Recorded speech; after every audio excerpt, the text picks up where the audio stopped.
महाराष्ट्र चुनाव का रिजल्ट आने के बाद यह बहस तेज हो गई है कि मुख्यमंत्री कौन।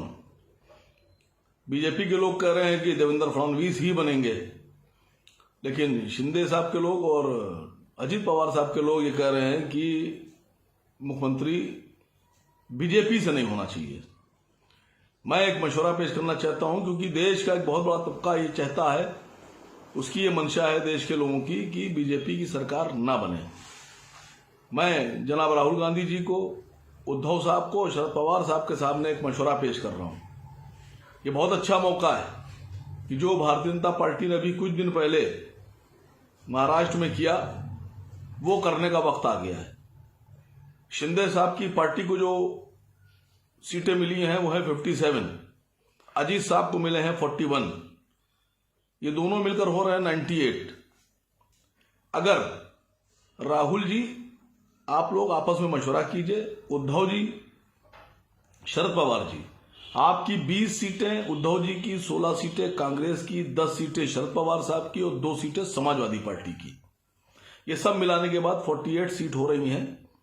अगर आप लोग भारतीय जनता पार्टी की सरकार को सबक सिखाना चाहते हैं और रोकना चाहते हैं, तो आप लोग शिंदे को मुख्यमंत्री बना दीजिए और भारतीय जनता पार्टी को सत्ता से बाहर कीजिए। ये आप लोग तय कर लीजिए कि कैसे करिएगा। मैं चाहता हूं शरद पवार साहब अपने भतीजे से बात करें, उद्धव जी, राहुल जी आपस में बात कीजिए। ये एक अच्छा मौका है। मेरे राष्ट्रीय अध्यक्ष जनाब असद ओवैसी साहब पहले ही कह चुके हैं कि वो कभी भी भारतीय जनता पार्टी की सरकार के साथ न जाएंगे, न समर्थन करेंगे। माननीय राष्ट्रीय अध्यक्ष जनाब असद ओवैसी साहब हमेशा से एक बात कहते आए हैं कि वो हमेशा वहां बैठेंगे जो बीजेपी के विरोध की सरकार होगी। मेरा मशवरा है राहुल जी को, इस पर गौर कीजिए। मेरा मशवरा है उद्धव जी को, मेरा मशवरा है शरद पवार साहब को कि आप लोग सब लोग शिंदे को मुख्यमंत्री बनाकर भारतीय जनता पार्टी को सत्ता के गलियारे से बाहर कर दीजिए।